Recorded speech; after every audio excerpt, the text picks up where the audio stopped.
از دل کوههای بلند فکف تماشا بینن تلویزیون سیاحی و هنرهای مردمی سلام. با صمیمیتی زیاد از سرزمینی که جایگاه تولید خورشید و پایگاه مهر دانسته می شود درود بر شما بینندگان ارجمند. عین حال ما قرار داریم در دل بام جهان خاروخ شهر گلستان و در این برنامه شما را با زیباترین هنرهای مردمی، فرهنگ کهن، صنعت معماری و تمام جذابیت بدخشان باستان در سیمای شهر خاروخ آشنا خواهیم کرد. از دل سرشار از مهر میگوییم درود خاروخ!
خاروخ شهر است در دل کوههای سر به فلک کشیده پامیر. شهر در بلندی 2200 متر بالاتر از سطح بحر جایگیر بوده. مرکز مأموری ولایت مختار کوهستانی بدخشان تاجیکستان است. اینجا دل سرزمین است که کوههای سر در آسمان استوارش همچون دیژ پای بر جای هزار ساله ها باز ارزش‌های تاریخی، فرهنگی و زبان باستانی نیاگان را در تک تک سازهای موسیقی، در صنعت معماری، در اعجاز و ایجاد هنرهای مردمی حفظ نموده است.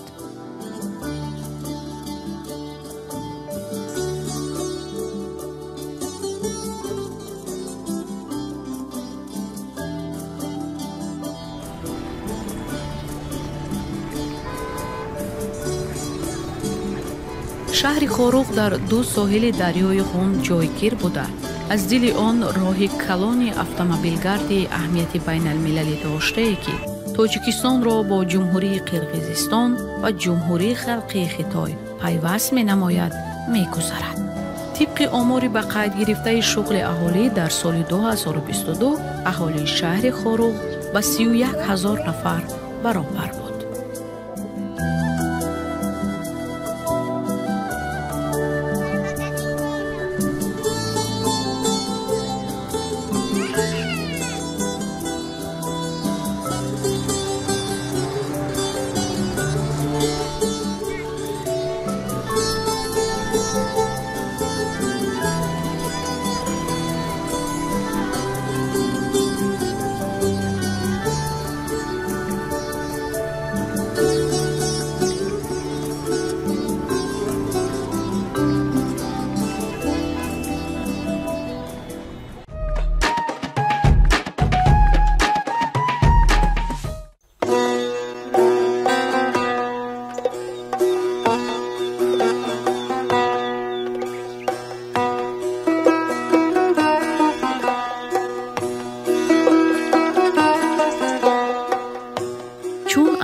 سیر و سیاحت ما از چشم صبح شروع گردیده و سیاحت را ما از باغ بوتانیکی پامیر شروع نمودیم.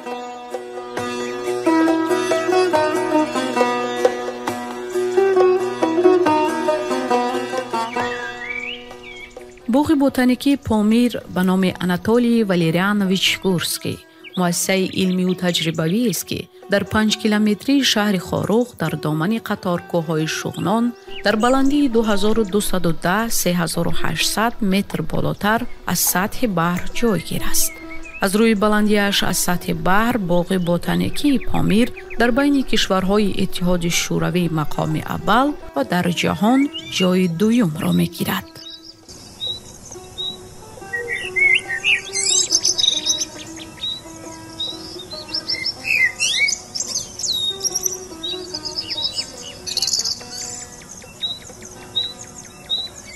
مساحت عمومی باغ 624 گکتار را تشکیل داده از 5 قسم عالم نباتات و حیوانات، باغ میوه، شعبه رستنی‌های بلندکوه و مامونگاه عبارت است.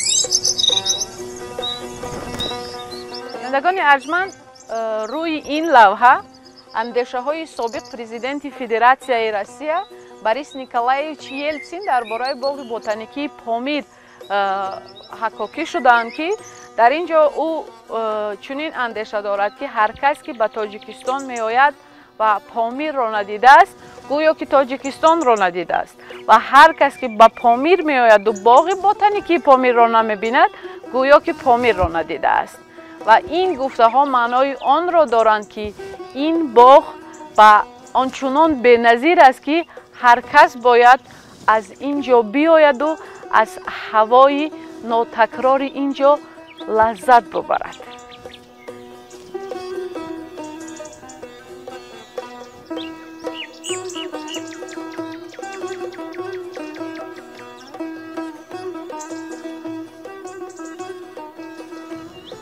این درختان عظیم درختان دوستی نام دارند و سال 1948 به پاس استواری دوستی بین 15 دولت سابق اتحاد شوروی شنانده شدند و عین حال این درختان 77 سال عمر دارند.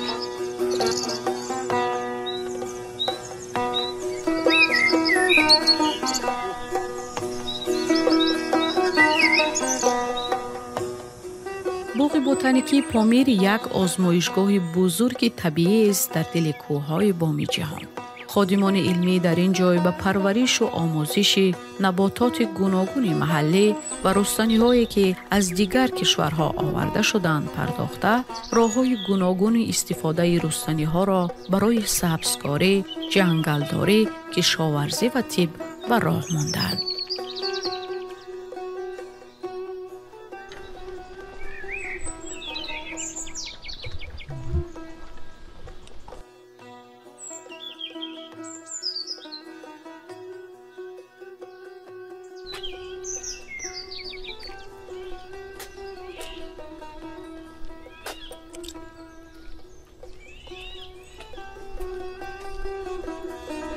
باد و هوای اینجا عالی است.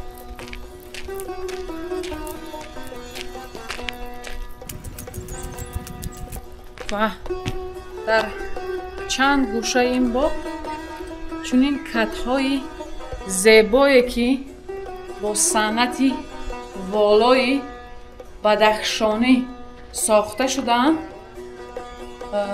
جای دارند که استراحت و فراغت را در این باغ ناتکرار عالی تر می نماید. ببینید چگونه زیباست.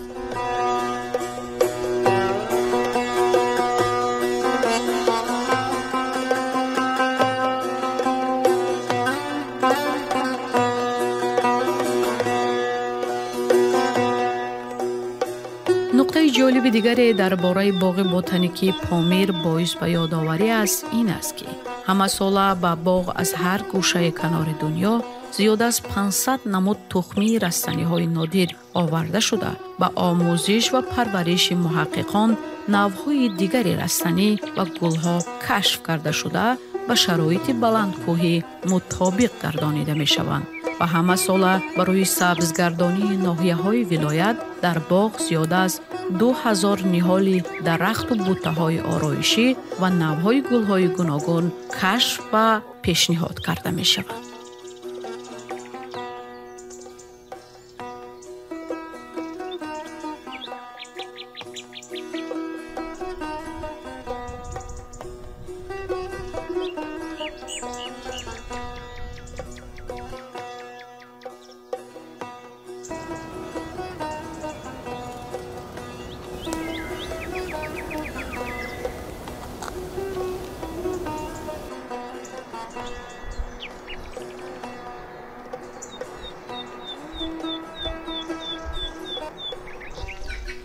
بینندگان ارجمند، گشت و گذار در باغ بوتانیکی شهر خاروق روح افزا و فرح بخش است.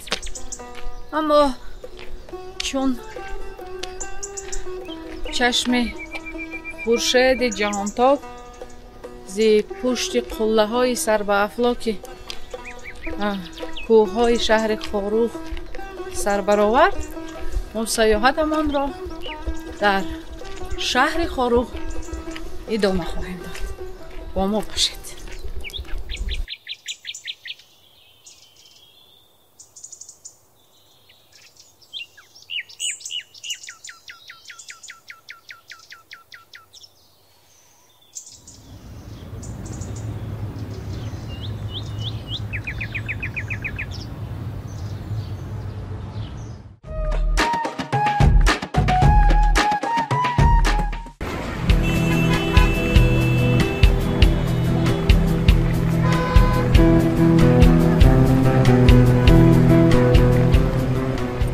گشت و گذار در کوچه های شهر خاروق گواراست، چون که این جای هم نکهت تازه هوای کوهستان حکم فرماست و هم نبض پرتراتم یک شهر معاصر. با عبور کوپرو پیوند کننده دو ساحل دریای غون که از دو سمت شهر خاروق دامن گسترده است، پس از باغ بوتانیکی پامیر از نخست محله بالای شهر سیاحت را شروع نمودیم و مسیر داریم جانب باغ فرهنگی فراغتی چارباغ که یکی از موضع‌های دیدنی شهر دانسته می شود. السلام علیکم. اگه طرف چارباغ نمی‌رود.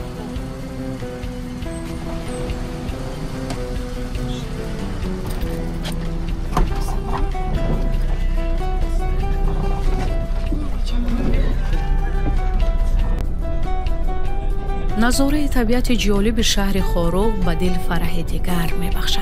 چون این تصور میکنه که گویا در درون تصویری زیبایی که یک رسام از زیباترین تخیلاتش تصور کرده آفریده است افتاده ای.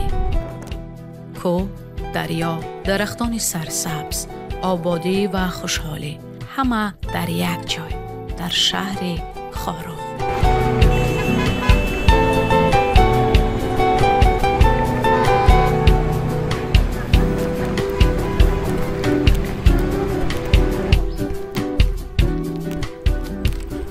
بینندگان ارجمند، وقتی که هنر، صنعت مردمی با دیدی معاصر پیوند می شود، چون این نمونه زیبایی را می توانند آفریدند که خیلی مقبول است.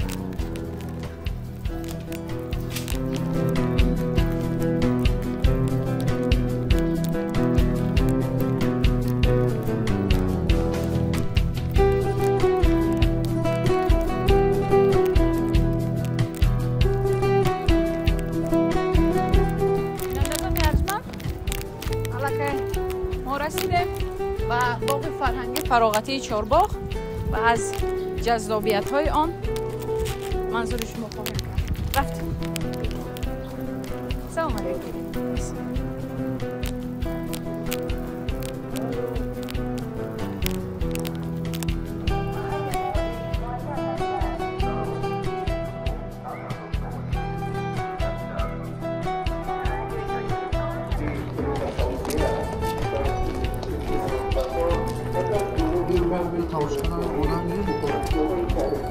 باغ فرهنگی فراغتی چارباغ شهر خاروق مکانی عالی است برای استراحت و گرفتن هوای تازه و لذت بردن از نسیم دلنواز دریای خون.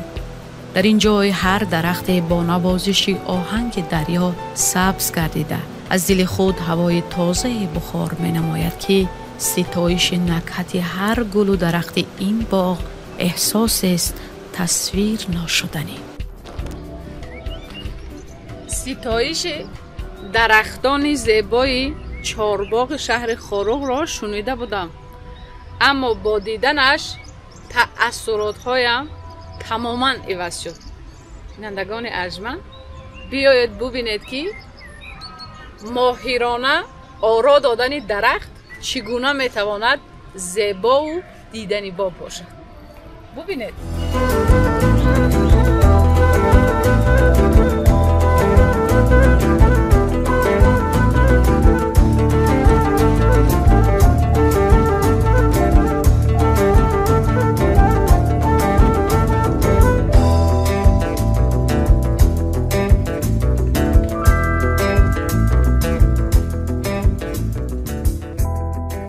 در برابر طبیعت دلنواز باید گفت که برای سیر و سیاحت در چهارباغ انفراساختار خوب سیاحی نیز راه اندازی گردانیده شده است. در حدود باغ نقطه‌های تیزتیار، طربخانه چهارباغ، تئاتر کشاد، حوض شناوری جمعیتی، میدانچه‌های بازی برای کودکان و مهمتر از همه مرکز اطلاعاتی سیاحی جایگیر است که در راه رشد سیاحی شهر و عموماً ولایت اهمیتی خاص دارد.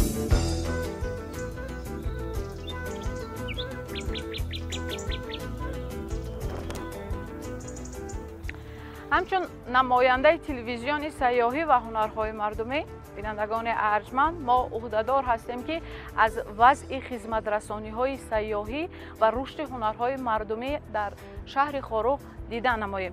بیایید میرویم به مرکز اطلاعاتی خدمت‌رسانی‌های سیاحی و اساتسیه هنرهای مردمی ولایت مختار کوهستان بدخشان که واقع است در شهر خارو. رفتیم.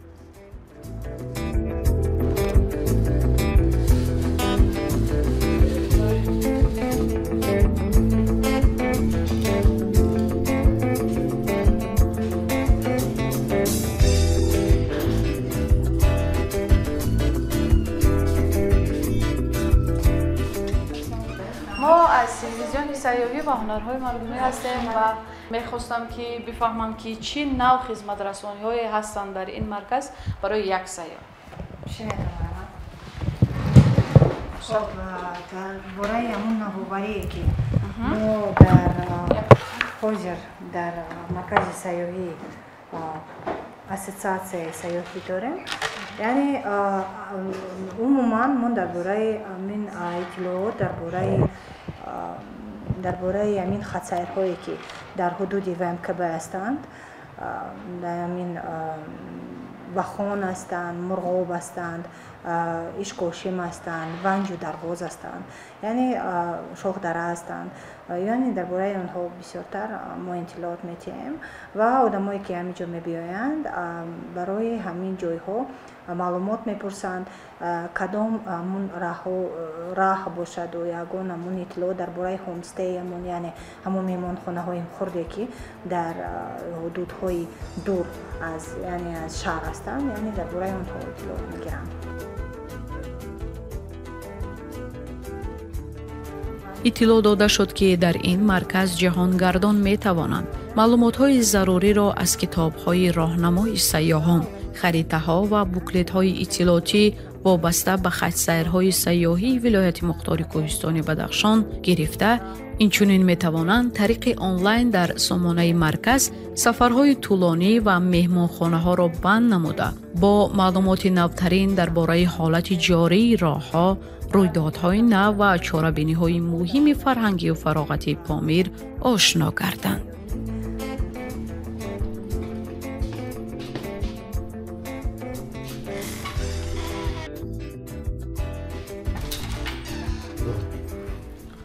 السلام علیکم. روز بخیر. خوب هستی؟ اینجا خطا نکنم مرکز هنرهای مردمی. هنرهای مردمی هستند. مرحمت بینید، علاوه برید.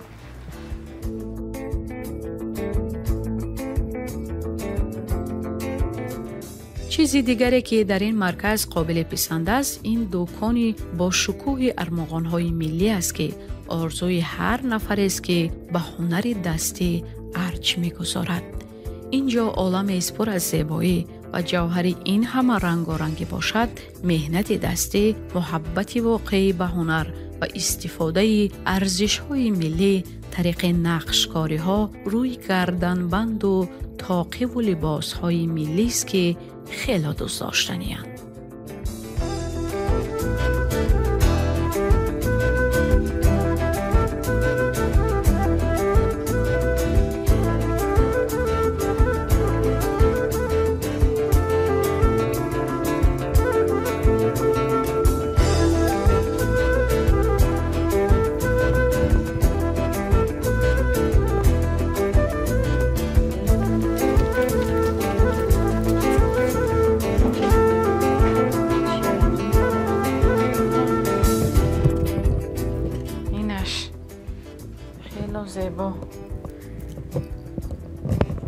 بینندگان ارجمند ببینید چطور ماهرانه حکاکی شده است صنعت والای یک هنرمند توسط مهره.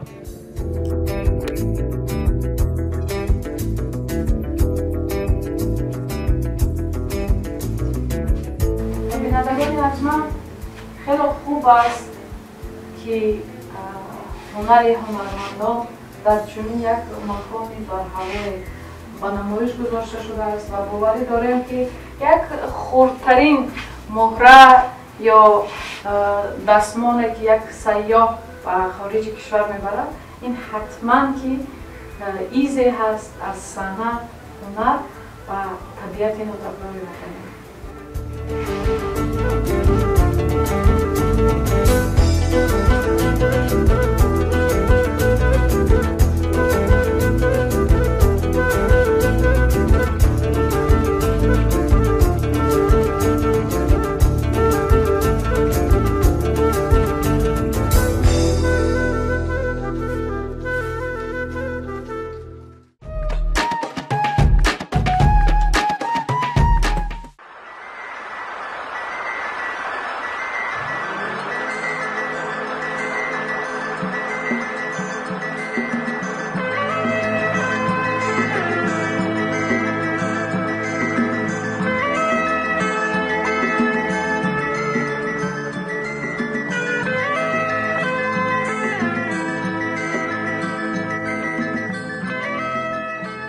لب دریای پرتوقیان غوند که تشویش‌ها را ز دل بیرون می‌برد، با زمزمه شعر لایق، با یاد صدای دلنواز خرما شیرین و بر لب آهنگ زندگی من و دریا به سیاحت خویش در شهر دلنواز خارق ادامه دادیم. من و دریا یک سرچشمه می آیم، یک سرچشمه گویی و پایین ها از آن بالا من و دریا من از وی شور میگیرم و از من شعر میگیرم تو پر شورم و پر غوغا من و دریا غزل میخواند و من هم دیوان میسازد و من هم شویر تو دلی شیدا من و دریا سازیم و رفای ما من و دریا دو همراهیم و دو تنها من و دریا.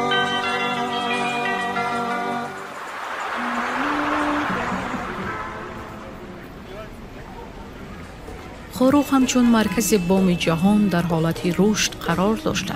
سری هر کوچه و راهروهایش انشاءات خدمت رسانی از قبیل مهمانخانه، هامستی، مرکزهای با شکوه سودا و لوحه‌های اطلاعاتی راهبلد سیاحان را میتوان دید که خیلی خرسندی آور است. باید گفت که شهر در 10 ساله آخر به کلی سیمای خود را عوض نموده. امروز در دل شهر بیناهای قامت افراختند که گویا با کوههای سر به افلاک رقابت بلندی دارند.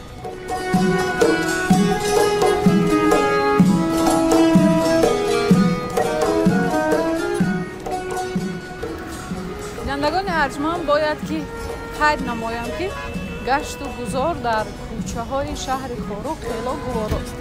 در اینجا گمان میکنه که در یگان کوچه کدام کشور اروپا گشت و گذار داره و آن چیزی که ما داریم و هیچ کس ندارد این کوه ها هستند که با رمزی آنها درک میکنه که اینجا تاجیکستان است.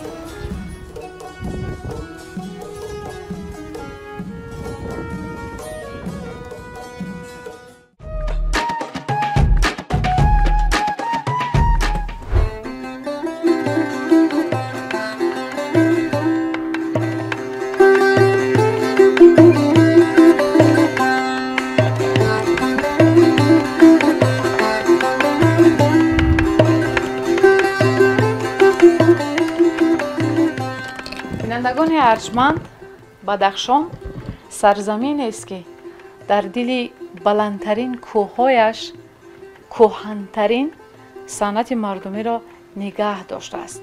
در اینجا همه چیز رمز خود را دارد. حتی صنعت آرایش مو هم گفتنی های دارد که ما امروز از این هنر و از این صنعت به شما قصه میکنیم. السلام علیکم. السلام علیکم دخترم. مانده های کار خاله جان. و چطور میبینید در اینجا با یک اصول خاص، با یک طرز نشست مخصوص شما مراسم سربافان دارید و میخواستیم که بابت همین عنعنه خاص مردم بدخشان کمی معلومات برای بینندگان ما میدادید. چی رمز دارد و چی حکمت های دارد خود همین مراسم سربافان؟ بله، این نبیرچه من است. در بدخشان ما از گویم اگر از قدیم گویم خطا نمی کنیم. بیبی هامون دایم می گفتن که موهای ما را کشال که همی خیلی حاضر کشادن نمی موندن. این یک رمز است. گویا که که دمو خونه یا دمو خانواده یگان واقعه می شد همون وقت موها را کشاده می موندن. بعد دایم موهای ما را می بافتن. موهای با کوکولکای سرخ می بافتند و ما هیچ وقت کشاله نمی موندیم. خیلی حاضر با عصر 21 است، عصر پروگرس، پیشروی، حاضر همه دخترها موهاشون هم کشاده میمونند. اگر راستش گویم به من اونقدر این معقول نیست. بعد ما دخترای جوانی ما پیش کوکولاشون میبافتن و پیش میموندن، چون که میدانستن که دختری ناشو کردگی ما کوکولاشون به پیش میموندن، طرف پیش میگذاشتن. که شو میکردن موهاشون میبافتن به قفا میپرتافتن. اینقدر زیبا. حالا این یعنی که مراسمی است که شما همین صنعت بافتن ما را به نبیرتان می‌آموزید. بله بله بله بله. اگر ما کلان سالان همین رسم و رسوم و همین چیز نیاگانمون اگر پیش نبریم، اگر به نبیره های و به آدمای خیلی به دخترکای یوش نگوییم، این از بین می رود. چیزی که از در نیاگان ما بوده است، همین رسم و رسوم، صنعت سربافی، ما باید این رو رعایت کنیم. من نبیره ها دایم که تابستان می آیم به بدخشان موهاشون می بافم. من گنده می بینم موهای پریشانه. بله، نوازید سرش هم می بافم. اینا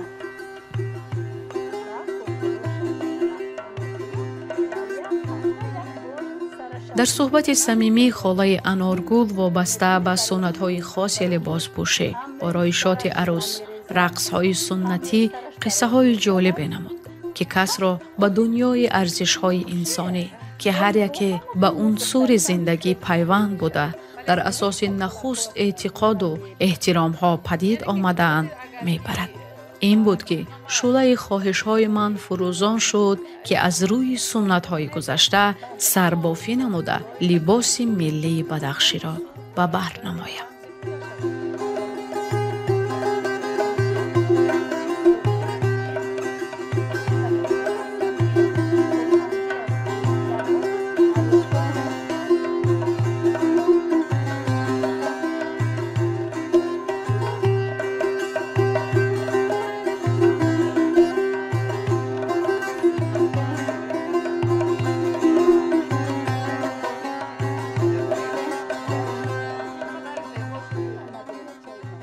چقدر زیبا و دلربا شد و با دیدن این منم هوس کردم شاید موهای مرا آرایش میده. بله بله، چی بینه؟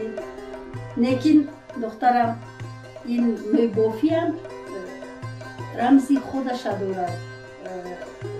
شما باید اول либосатона иваз кунед, либоси суннатиро пӯшеду, баъд ман мӯҳоятона мебофам. бошад. Хуб аст?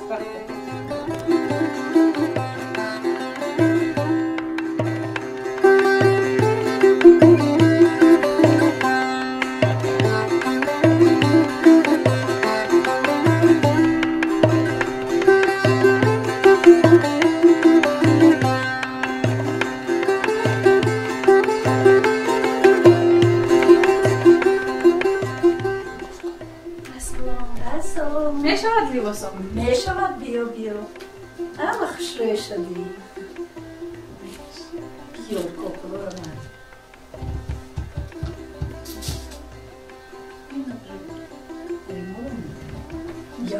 шиндам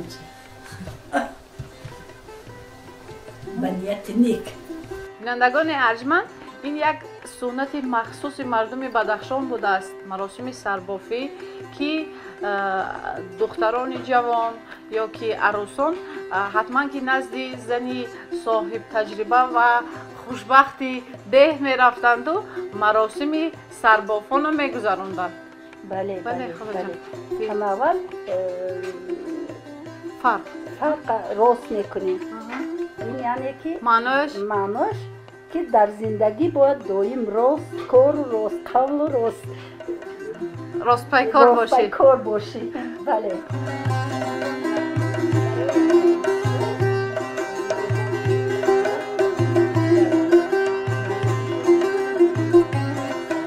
суҳбат бо ин зани солори шаҳри хоруғ даричаи фаҳмишҳои навро бобати фарҳанги кӯҳани аҷдодон ки дар так-таки урфу одатҳои мардумӣ боқӣ мондаанд бедор намуд. суннатҳои дар ин ҷой боқӣ монда на танҳо як урфу одатанд, балки муҳаббати ҷовидонаеянд ки бо риштаи меҳр аз падар ба писар ва аз модар ба духтар ба мерос дода мешаванд. оли то арӯсак нестӣ, нами хел мешавад. аммо илоҳи ман хушбахт шавӣ. раҳмати калом.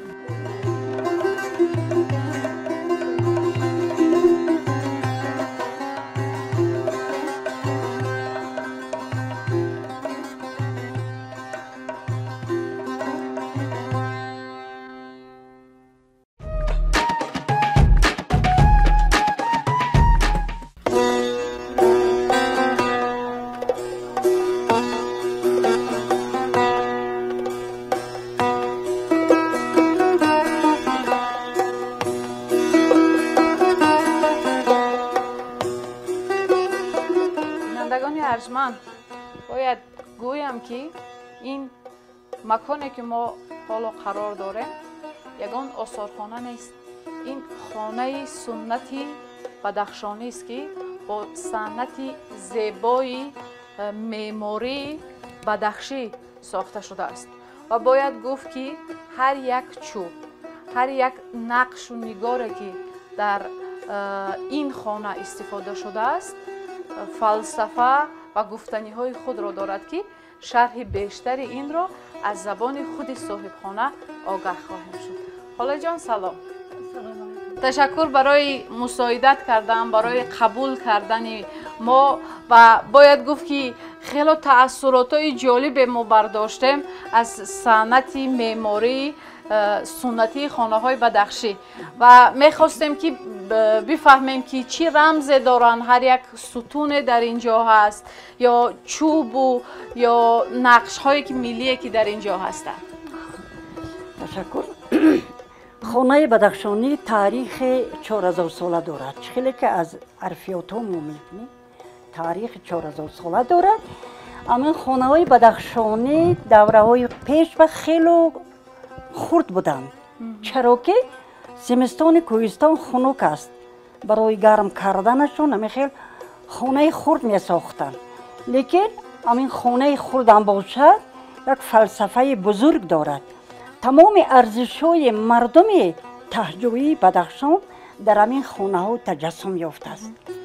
خانه را از سنگ می ساختند، از شرقتی از سنگ می ساختند. از همان خاک و ریگ و گل وی را اندازه می کردند. بالا پوش را با همین چوبان محکم میکردن و از بالاش باز خاک سفید میکردن و او را درست تپ میکردن که زمستون بهار نچکد و هیچ وقت همیخیل نشد. این یک چیزه، یعنی اما خود خاک و سنگ و ریگ و قم این هم یک چیز طبیعت، معجزه طبیعت است که وای با تو با انسان گرمی میدهد و فراغتی میدهد و تو رو بولیده دل میکند. به همون خانه در روی تو خیلی بولیده میشوید. خانه رو که میساختن در خیلی مایده داشت. چرا که برای اون در مایده داشت که من گفتم که زمستون بدخشان خیلی قراتون خنک است، برای اینکه همین برف خنک ندروید خانه درش رو خیلی خرد میکردن و از در که می در آمدن همین جا ما دو پیچه میگفتیم. دو پیچه، دو ستون هستن، یعنی 4 دیوار است و 5 ستون است. هر یک ستون رمز خود دارد. ستون مابینی 6 ستون خانه مرد در خانه که هستن همون ستون است. همه همین خانه در بالای 5 ستون، برای من ما میگیم 5 تن. و همین ستون چوبو هم معنا دارد. یکمین مرتبه دنیا یعنی جماد پیدا شد، کوه پیدا شد، زمین پیدا شد، خاک پیدا شد. دوم نباتات پیدا شد، نباتات. سوم دوم همه خیلی بودن از زمین که وای رو حیوانات و انسان بعد پیدا شده است. همه خیلی فکر میکردن و چون دگدان از بالا از دیگرها بلندتر است. چرا که دگدان بلندتر است در اینجا یعنی مادر نان میپزد و از اونجا نظارت میکند، فرزنداش چکار میکند، شوهرش چکار میکند، نبیرهاش. مقام زن همون وقت هم بلند بود است. این قسم بالایی دگدان بلند است و در بلندی است. آره دو تا ستونی که دراز هستن میگن عقل کل و نفس کل. نقل کل و نفس کل. و این 4 خانه 4 عنصر که آب است، هوا هست، آب، هوا هست، آتش است و باد است. آخران آتش و باد و هوا و آب. چرا که اول دنیا در زیر آب بود، بعد از آب هوا پیدا شد، بعد هوا خاک پیدا شد، بعد خاک آتش پیدا شد. یعنی این هم یک ارزش است، یک رمز است. و چون ما در همین خانه هستیم، بزرگیت این خانه که وقتی که بچه من زن میگیرد او رو در همین جا شمرد میکنن، لباسش هم میپوشن، همه چیز سنتی در نزد همین ستون. اگر دختر باشد در او رو عروس میکنن و در همین جا میشینن، چون که اون وقت او اینجا با بالاتر دیوار بود که ما او رو مندل میگفتیم. همش میخیل و عروس در همون جا بود که شمرد او رو نبیند. و بعد وقتی که گسیل شدن انا میباید بالای دیگدان خوشبوی میمونن و او از آنجا میگیرد و کمی دیگر خاکستر را میگیرد. چرا؟ خاکستر رو در درون جورابا میاندازد که از خانه پدری میرود، با خود خیر و برکت را میبرد.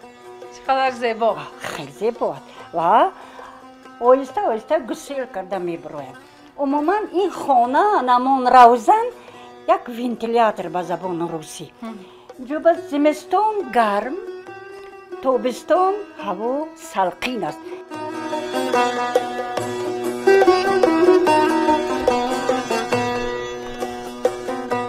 در تقویت به سخنان این زن روزگار دیده، دلیل علمی جالبی را باید به سمع تماشابینان رسانیم که خانه‌های بدخشانی ورجمکت نام داشته از تاریخ باستانی بیش از 5000 ساله درک می‌دهند.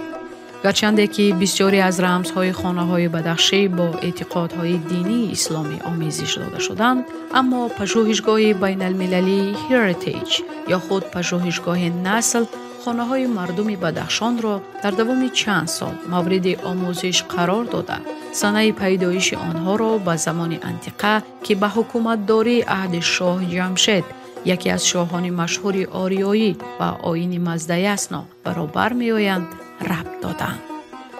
پژوهشگران سازمان نسل اسرار ساخته‌شوی خانه‌های بدخشی را از روی کتاب اوستا معین نموده 5 ستون خانه‌ها را به 5 فرشته اوستا سروش، مهر، اناهیتا، زمیاد و آذر که رمز حیات و زندگی، مهر و عاطفیت و روشنایی و گرمی را دارند پیوند می‌دانند.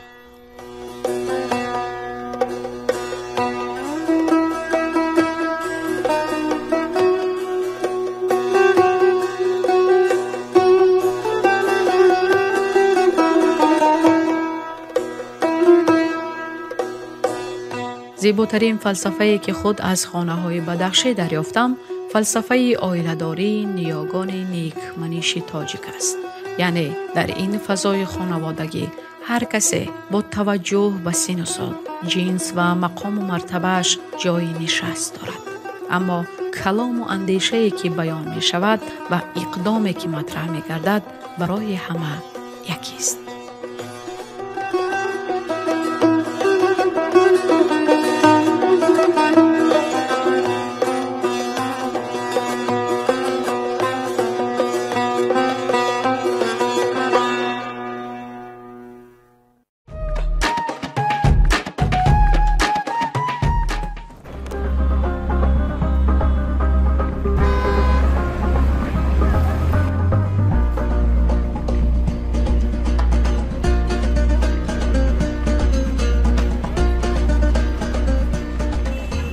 سیاحت ما در کوچه‌های زیبای شهر خاروق ادامه داشته.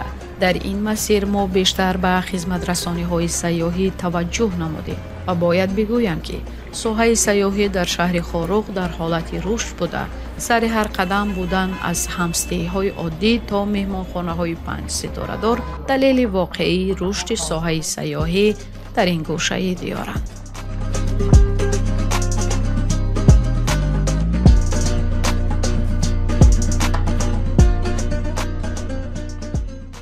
بینندگان ارجمند، حالا ما شما را به اکسکورسیای کوتاه در مهمانخانه لعل دعوت می نمایم. بیایید.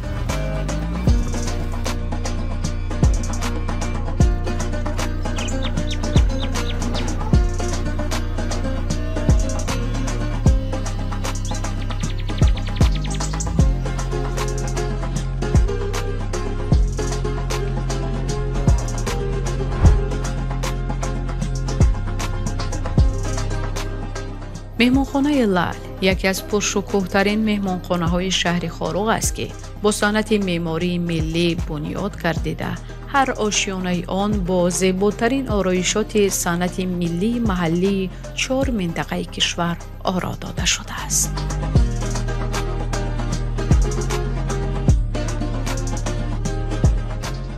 باید گفت که در حقیقت این مهمانخانه ارزش این عنوان را دارد، چون که در هر گذر، هر یک آشیانه این مهمانخانه جالبترین نوع هنرهای مردمی بدخشانی به معرض تماشا گذاشته شدند که دلخواه سیاح میتواند از جذابیت و هنرهای والای تاجیکان آشنایی پیدا کند.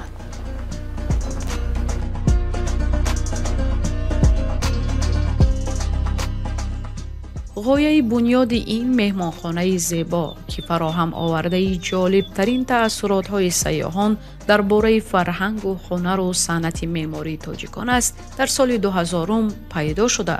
بیش از 20 سال است که مهمانخانه به مکان فراغت و استراحت هزاران سیاحان داخلی و خارجی تبدیل یافته است.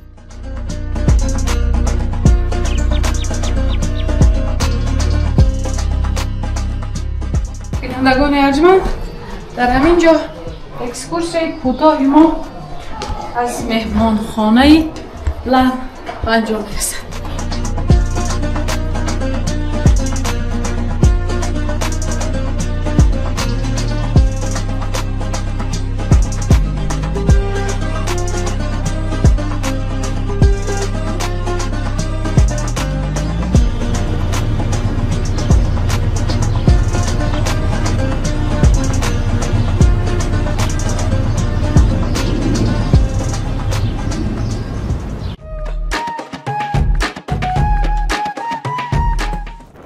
خوراک‌های مردمی این جزئی جدا نشونده فرهنگی هر یک محل تاجیکستان است و همگان میدانیم که مردم بدخشان صنعتی مخصوصی آماده ساختن خوراک‌های ملی را دارند و در اینجا در امروز در برنامه برای ما اپای شهلا هستند که طرز آماده ساختن یک نوع خوراک محلی را نشان می‌دهد. اپا جان این خوراک من چی نام دارد و چگونه آماده می‌سازد؟ خوراک من اوتالای زردالو. ایره سر می‌کنیم از آب. آب می‌اندازیم، آب جوشید زردالو را می‌اندازیم. بعد زردالو شکر، بعد شکر خورده اوتالا کرده می‌اندازیم. این برای همه چیز توده داره. مفید. فرق نیست زمستان تابستان همه وقت دسترس است. شروع می‌کنیم از گریان کردن آتش. بله.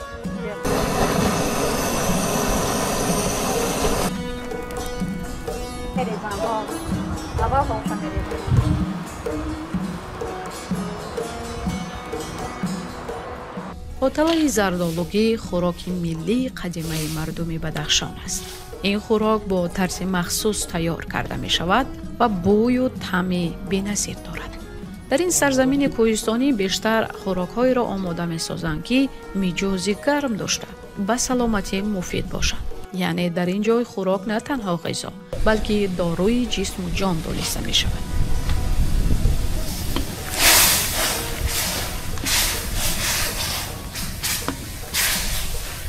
بنابراین هر یک خوراک ملی که ما پرسان شدیم با نظرداشت دعوابخشیش معرفی شد که خیلی قابل قبول است.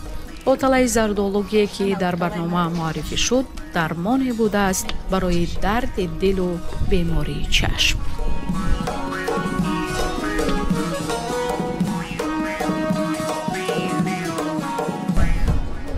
خوراک ملی ما آماده شد.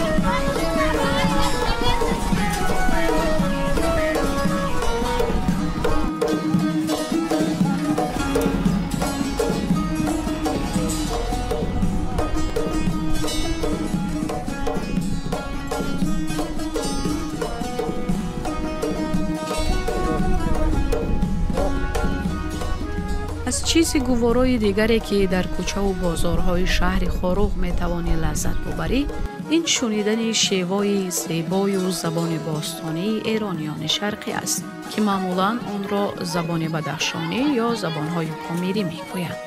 زبانهای بدخشانی اینچنین در میان مردم بدخشان افغانستان و در منطقه‌های تاشقرغان ناحیه خودمختار اویغورستان چین رایجند، زیرا این سرزمین‌ها حدود عمومی بدخشانی تاریخی را در بر می‌گیرند.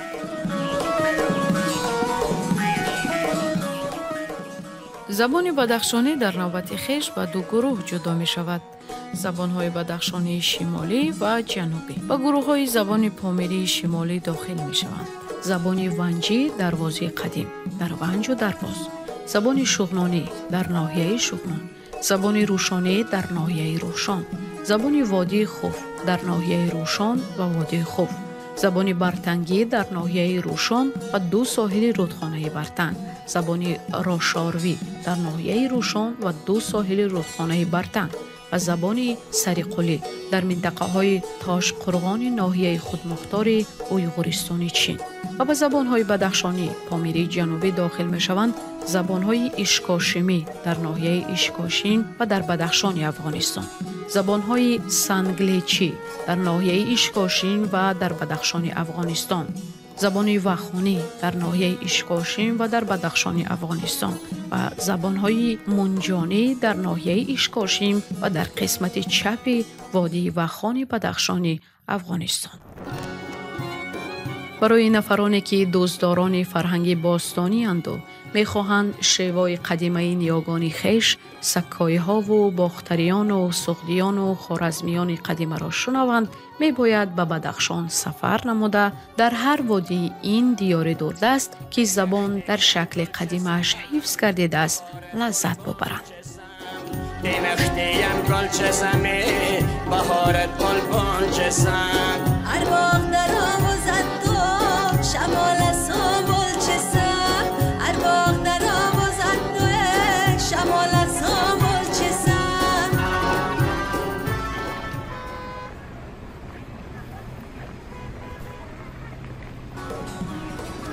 آثارخانه ها مکان مقدس زیرا که ما را با گذشته خویش پیوند می نمایند و به فردا هدایت می کنند.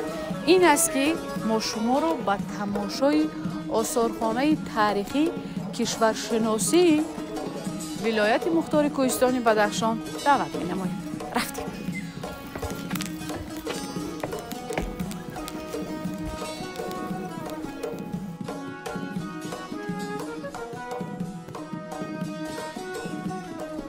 آثارخانه تاریخی کشورشناسی ولایت مختار کوهستان بدخشان واقع در شهر خاروخ مکان است تماشاباب و دیدنی، چون که در این جای میتوان پیوندی انسان با طبیعت را بر علا دید و احساس نمود.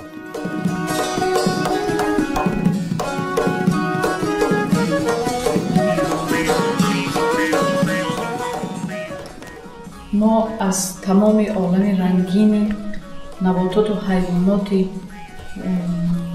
ولایت مختار کوهستان بدخشان دیدن کردیم، اما برای من از همه جالبش همین مار سفیدی کلان چشم افتاد. او خشم نگه دارد.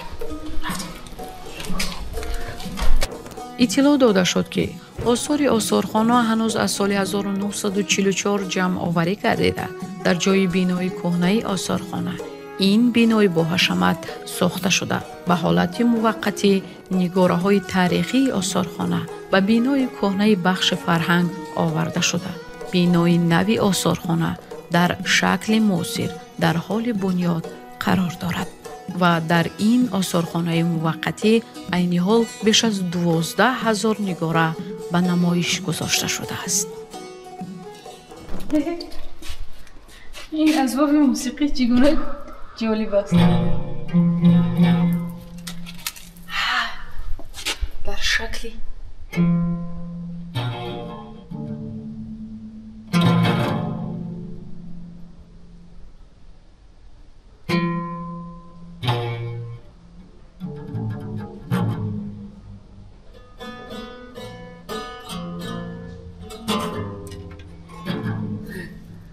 در طرح خیلی جالب و غیر عادی ساخته شده از این اسباب موسیقی.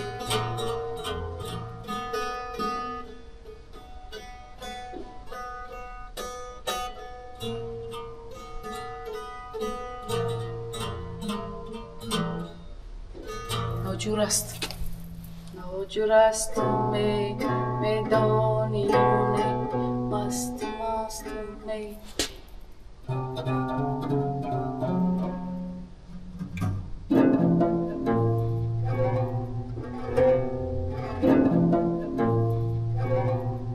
تمام آهنگ و نوای بدخشانی در دل این سازهای موسیقی نهان است.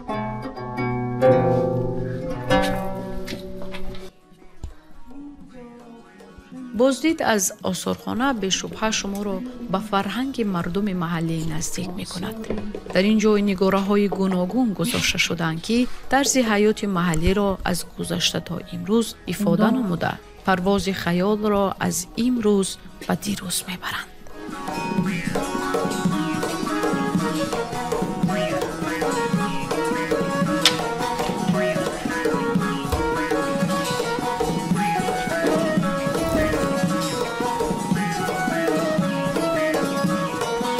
پس از گشت و گذار در آثارخانه تاریخی کشورشناسی ولایت مختار کوهستان بدخشان، تأثیرات‌های رنگین وابسته به تاریخ این ناحیه‌های ولایت مختار کوهستانی بدخشان و شهر خاروق برداشت نماییم. اما آن چیزی که در اینجا خیلی برای من جالب افتاد این آبادانی راههای دوشنبه خاروق است. چه تفاوت ها. حتی تصور کنید این اولین نقلیاتی است که به شهر خاروق آمده است و مردم در دوامی از 5 تا 10 روز یا شاید بیشتر از اون ضرور بود که از شهر دوشنبه به شهر خاروق بیایند و ببینید اولین نقلیاتی که به اینجا آمد چگونه بود.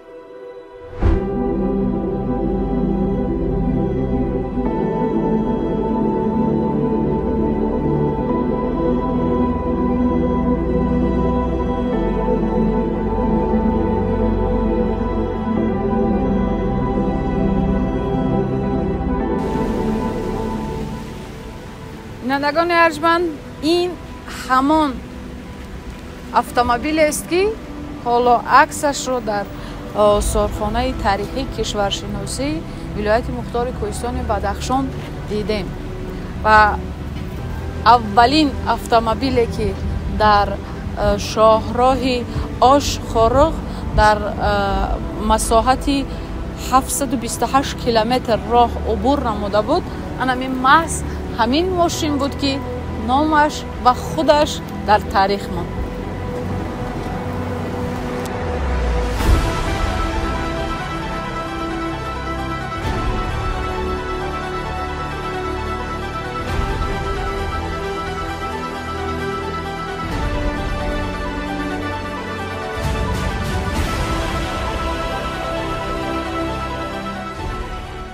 راه ماشینگرد دوشنبه خاروق مرغاب به خاطر خصوصیت کوهستانی بودنش یکی از مشکل ترین راه‌های اتومبیلگرد در دنیاست. شاهراه بزرگی که راه کلان پامیر غربی نام دارد، راهی است که در اقتصادیات کشور اهمیت خاص دارد. این راه تا حد مشکل و خوفناک است که در سالهای اول استفاده آن در قرن گذشته هر راننده‌ای که در این مسیر 3 بار رفت آمد کرد صاحب آردن خدمتی شایسته می‌گردید.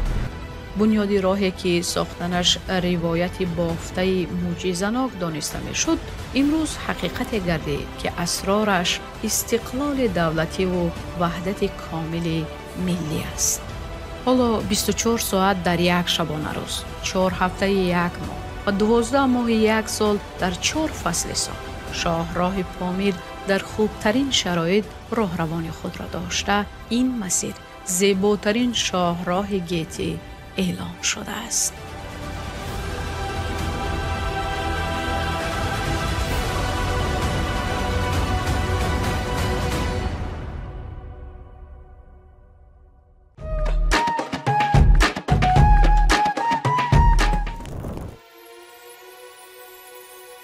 گرچه خورشید پس کوههای بام جهان پنهان شد و به خانه شبانه اش رفت، دل شهر خاروق تا حال در تکاپو است. در این جای درکی از تاریکی شب نیست، زیرا ز برکت کوههای پربرف و ذخیره‌های بزرگ آبی همه جا روشنستان است. بینندگان ارجمند، خورشید به غروب رفت، اما دل پرطغیان خاروق شهر گلستان تا حال در تپش است. درود میگوییم بینندگان ارجمند، ادامه برنامه بیابوبین است.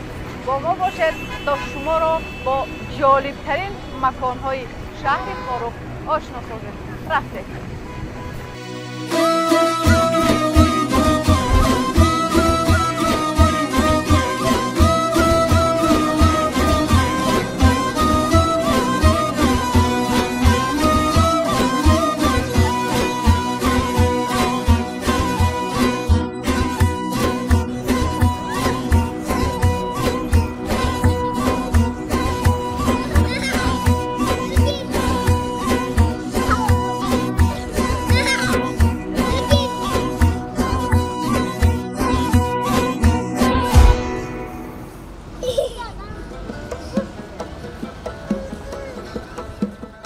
در کوچه و گلگشت و باغ‌های فرهنگی فراغتی شهر خرد و بلند، پیر و جوان و سیر و سیاحت مشغولند که این از ثبات و آرامش و شکوفایی وطن درک داده گشت و گذار را گواراتر می‌نماید.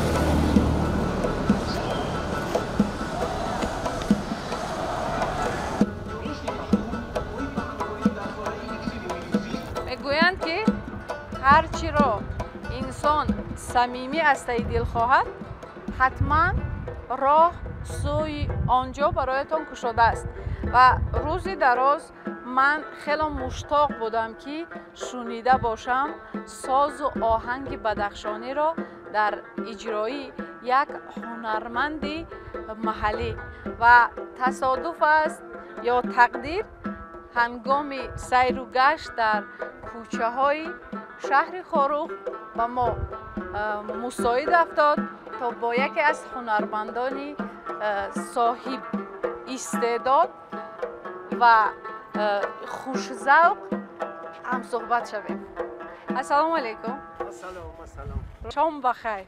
شما هم بخیر. خوش آمدید. ما از تلویزیون سیاحی و هنرهای مردمی خوش آمدید. خیلی میخواستیم که این هنر و استعداد شما را توسط این برنامه منظور تماشابینان تلویزیون سیاحی و هنرهای مردمی. سلامت باشید. رحمت. اگر باشه. رود.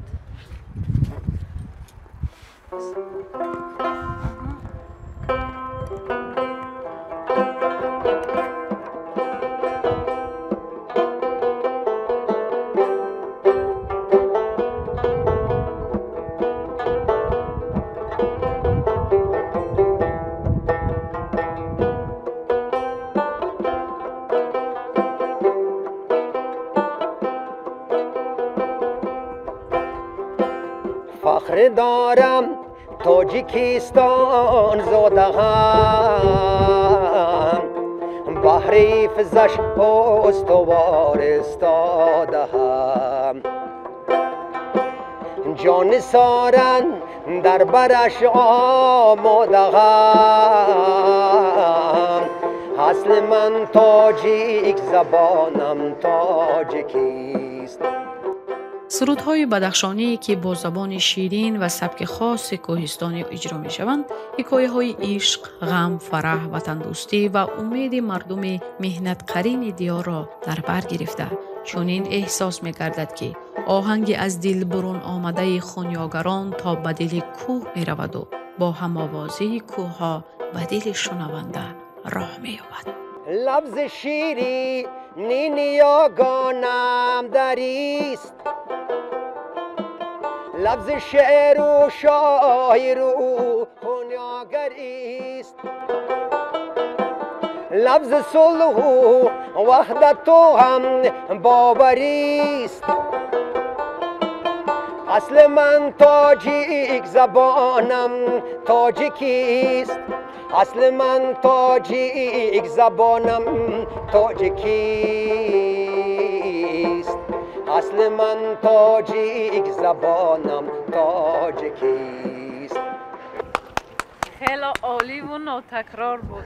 اصل و آوازتان خستگی را نبیند. خیلی منتدار. تشکر زیاد.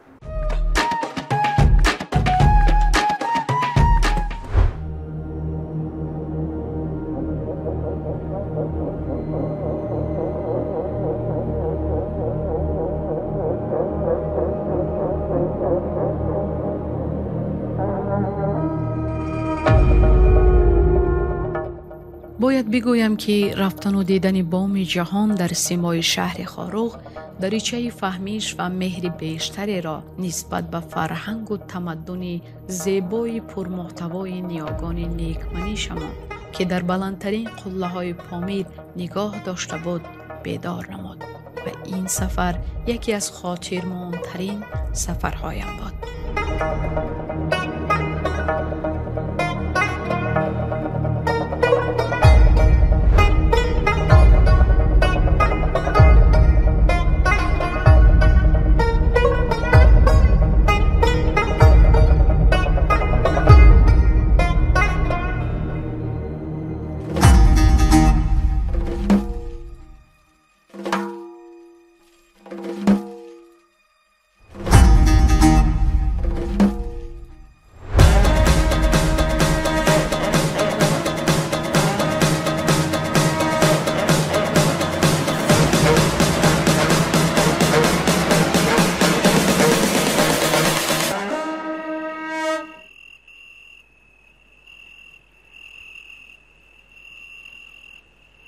این گونه راهبلد شبانه سیاحت ما در شهر خاروق ماه گردید و با روشن‌تر شدن آن درک نمودیم که الکی به دل شب نزدیک شدیم. آهسته آهسته چراغ‌های زمین خاموش می‌گردیدند و جلوی ستاره و ماه رنگین‌تر شدن گرفت و این درک از انجام داستان یک سفرنامه جالب به دل بام جهان را داد. ساعت 22 شب. غوغا و تشویش‌های مردم شهر خاروق دارند آهسته آهسته خاموش می‌گردند و به جای آن سرودی علی مادران بدخشی را میتوان احساس نمود و این هم دلیل آن است که فرصت فرا رسید تا ما با شما بینندگان ارجمند خیر و خوش نماییم. تأثیرات درباره این سفر خیلی جالب و گوارا است. باید گفت که آن چیزی که در دوام یک روز ما دیدیم و پیشنهاد شما نمودیم، این اثر یک قطره ظرفیت و امکانیت های سیاحی شهر خاروق بوده. ما آمدیم و دیدیم که خاروق چگونه زیباست. توصیه می‌دهیم شما هم بیایید و ببینید. با صمیمیت زیاد پدرود میگوییم بینندگان ارجمند تا برنامه‌های دیگر تن صحت و خانه آباد باشید و جهانگردی را حتما از وطن شروع نمایید.